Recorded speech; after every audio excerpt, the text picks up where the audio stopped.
কারো যদি অনুভূত হয় সে জাদুগ্রস্ত কিংবা কালো জাদুগ্রস্ত, তাহলে ইসলামিক উপায় তা প্রতিরোধের উপায় কি? ভাইরা আমার, আমি প্রায় বিভিন্ন জায়গায় বলি, আজকে গাড়িতে আসতে আসতে মুফতি সাইফুল ইসলাম ভাই সহ আমরা আলোচনা করছিলাম।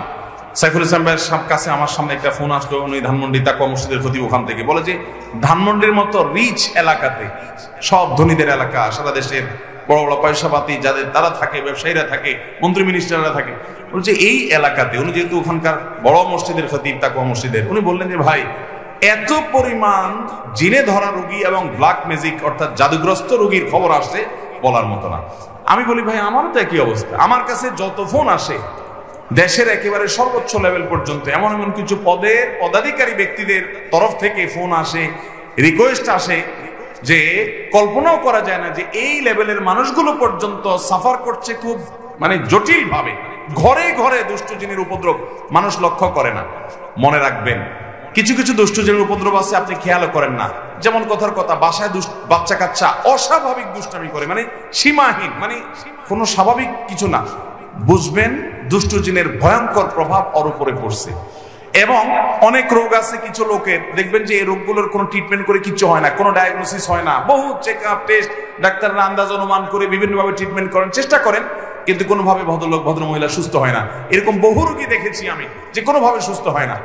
এগুলোর বেশিরভাগ ব্ল্যাক ম্যাজিক এবং দুষ্ট জিনের রোগী। ঘরে ঘরে আমাকে সাথে সাথে জিজ্ঞেস করলেন ওনারা, মুফতি সাইফুল ইসলাম ভাই এবং আমাদের তানভীর ভাই ওনারা আছেন, ওনারা জিজ্ঞেস করলেন যে ভাই এটা কেন হয়? আমি বললাম কেন হয়, জিন, দুষ্ট জিন অর্থাৎ শয়তান, শয়তান তার উপযোগী জায়গা পাইলে সে সেখানে খুঁটি গাড়ে।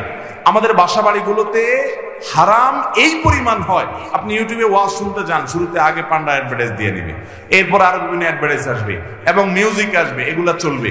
এই মিউজিক যেখানে থাকে সেখানে শয়তান আসবেই, আপনি এটা নিয়ন্ত্রণ করতে হবে। আপনার বাসায় বিভিন্ন প্রাণীর ছবি টাঙিয়ে রাখবেন, এখানে শয়তান আসবেই, রহমতের ফেরেশতা ঢুকেন, হাদিসে বলা আছে, এখানে আপনার এই অবস্থা হবে। ঘরে ঘরে মানুষ এটা ফিল করছে না, বহু মানুষ হাহাকার করছে। আমরা রাকির নাম্বার দিয়ে রাকিদেরকে রেফার করে কুলাতে পারছি না, এই পরিমাণ মানুষ আক্রান্ত। বাঁচবেন কিভাবে? আমি সব জায়গায় বলার চেষ্টা করি ভাইরা আমার, নাম্বার 1, গুনাহমুক্ত বাসা করেন, বাসা বাড়িতে গুনাহ করবেন না, এগুলা থেকে বাঁচান বাসা বাড়িকে। সবচেয়ে বড় কারণ হলো, দ্বিতীয় নম্বর যেটা বলবো সেটা হলো, আজ কোরআন তেলাওয়াত আমাদের বাসা থেকে উঠে গেছে। আমরা এখন বড় জোর ইউটিউবে একটু তেলাওয়াত চালাই দেই। আল্লাহর কসম করে বলছি, যেই বাসায় কোরআন তেলাওয়াত নিয়মিত হয়, আওয়াজ করে, শব্দ করে, ওই বাসায় ব্ল্যাক ম্যাজিক দুষ্ট জিন থাকতে পারে না। আপনি যদি মিরাকল দেখতে চান ভাইরা আমার, আমি বুকে হাত রেখে বলতে পারি, আপনি আল্লাহর কুদরত যদি দেখতে চান সরাসরি, দুষ্ট জিনের উপদ্রব আছে যে বাসায়, সে বাসায় আপনি সূরা বাকারার তেলাওয়াত চালু করে দেন, জোরে জোরে তেলাওয়াত করেন, নিজে না পারলে অডিও চালু করে দেন। আমি নিজের চোখে বহুবার দেখেছি যে অস্বাভাবিক আচরণ বাচ্চাদের, এটা সেটা, রুকিয়া চলছে, তেলাওয়াত চলছে, ভালো হয়ে গেছে।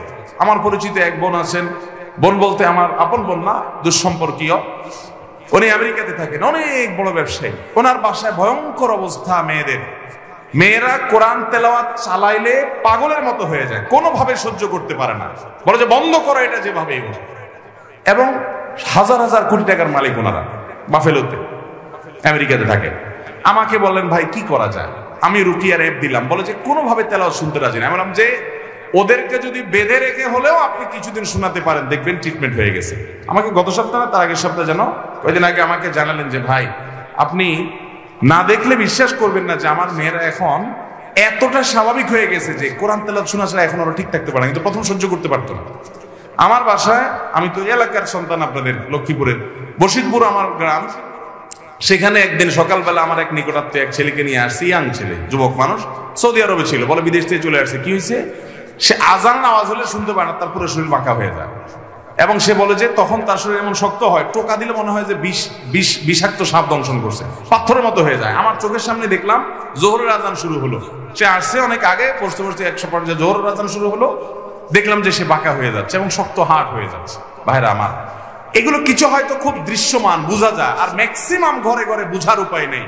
এটার মূল ট্রিটমেন্ট হলো কোরআনে কারিমের তেলাওয়াত। আজ মুসলমানের ঘরে কোরআন তেলাওয়াত, মুসলমানের যুবকরা আজ গান শুনে, আজ ঘরে ঘরে মহিলাদের মোবাইলে হারাম জিনিস দেখে, পর্ন ভিডিও এত পরিমাণ দেখে যুবকরা, এমন একজন যুবক পাওয়া হাজার হাজার যুবকের মধ্যে কঠিন হয়ে গেছে। যে যুবক বুকে হাত দিয়ে দাঁড়িয়ে বলতে পারবে এই দু চোখ জীবনে কোনোদিন কোন নোংরা ভিডিও দেখে নাই আলহামদুলিল্লাহ। এরকম যুবক পাওয়া যায় না ভাইরা। চ্যালেঞ্জের ব্যাপার, জীবন ধ্বংস হয়ে যাচ্ছে, সব জাহান্নামের দিকে দৌড়াচ্ছে, আপনাকে বিকল্প পথে যেতে হবে। শয়তানি থেকে বাসাবাড়ি থেকে নিজেকে বাঁচাতে চান এবং আত্মীয় স্বজনরা অনেকে উপকার করতে গিয়ে খুনকারের কাছে যায়, খুনের কাছে যায়, আপোষের তাবিজ নেয়, এটা করে সেটা করে, এগুলা বেশিরভাগই ব্ল্যাক ম্যাজিক এবং কালো জাদু, এগুলো ধ্বংস করে দেয় মানুষের জীবনকে। এগুলো থেকে বাঁচার জন্য দ্বিতীয় আমল হলো কোরআন তেলাওয়াত করবেন, বাসায় কোরআন তেলাওয়াত চালিয়ে রাখবেন। নাম্বার 3, আপনাকে তৃতীয় যে আমল করতে হবে, আমি সব সময় বলি, বাসায় ঢুকতে বিসমিল্লাহ বলে ঢুকবেন, বাইরে তো বিসমিল্লাহ বলে। বিসমিল্লাহ বলা ছাড়া বাচ্চাদেরকেও ঢুকতে দিবেন না, কাজের লোককেও ঢুকতে দিবেন না। ঢুকলে আবার বাইর হওয়া, বিসমিল্লাহ পড়ে আবার বিসমিল্লাহ পড়ে ঢুকো। হাদিসে আসছে কেউ বাসা করতে বিসমিল্লাহ পড়ে ঢুকলে তার সাথে শয়তান ঢুকতে পারে না, প্রত্যেকের সাথে শয়তান থাকে, এটা ঢুকতে পারে না। আর যদি বিসমিল্লাহ ছাড়া ঢুকে তাহলে শয়তান সাথে সাথে ঢুকে পড়ে। খাওয়ার সময় বিসমিল্লাহ, সব কাজে বিসমিল্লাহ পড়বেন। এভাবে আরো বিভিন্ন আমলের মাধ্যমে এই উপদ্রব থেকে বাঁচবেন। ব্ল্যাক ম্যাজিক থেকে বাঁচার জন্য সৌদি আরবের সাবেক গ্র্যান্ড মুফতি শেখ আব্দুল আজিজ বিন আব্দুল্লাহ বিন বাজ রাহিমাহুল্লাহ একটা চমৎকার আমল দিয়েছেন, সারা পৃথিবীতে রাখীদের কাছে জনপ্রিয় আমল। কিছু পানির মধ্যে কিছু বড়ই পাতা, নির্দিষ্ট কিছু সূরা পড়ে, এটা লম্বা প্রসেস আছে, এটা দিয়ে গোসল করলে নিয়মিত ব্ল্যাক ম্যাজিকের প্রভাব কেটে যায়। এবং এই আমলটাও আমি পরিচিত অনেককে দেখেছি করেছে। আমাদের এই যে আপনাদের নিশান ভাই, এই মাহফিলের আয়োজক তানভীর ভাই, ওনার ফ্যামিলিতে উনি নিয়মিত রুকিয়া করেন এবং উনি আমাকে বলছেন, ভাই শরীরটা মনে হয়েছে শরীর থেকে কিছু চলে গেছে, পাতলা হয়ে গেছে। এই জন্য কোরআন তেলাওয়াত করবেন তো ইনশাআল্লাহ, বাসা বাড়িতে কোরআন চালাবেন তো ইনশাআল্লাহ।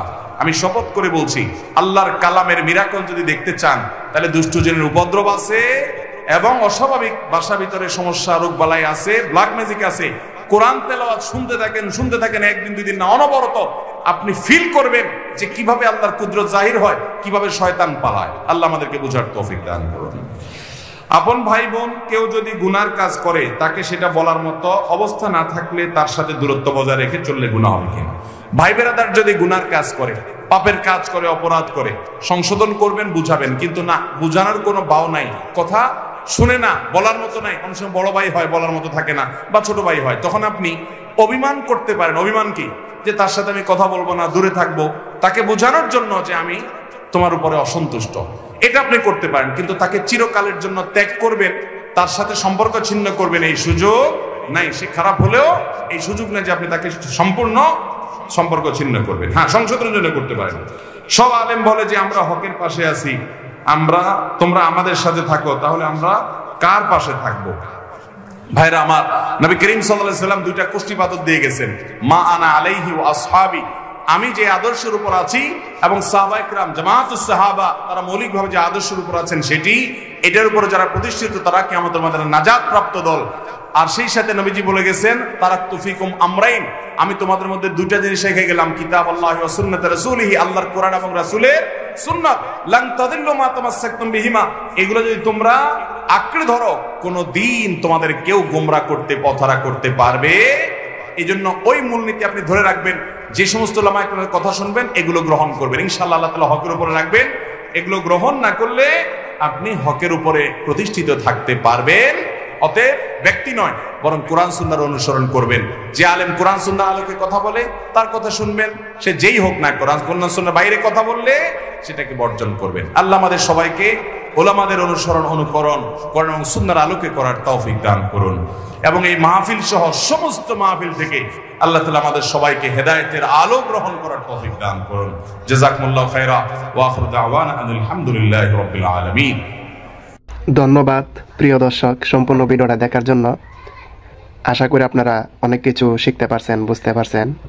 খুবই গুরুত্বপূর্ণ ভিডিও, যে ভিডিও আমাদের দৈনন্দিন কাজে লাগে বা চলার পথে এইসব ধরনের ভিডিও আমাদের অবশ্যই শেখা দরকার। ভিডিওর থেকে অনেক কিছু বা দেখা দরকার। ইসলামিক ভিডিও দেখলে অনেক কিছু শেখা যায়, বোঝা যায় কীভাবে চলবো, কীভাবে চলবো না।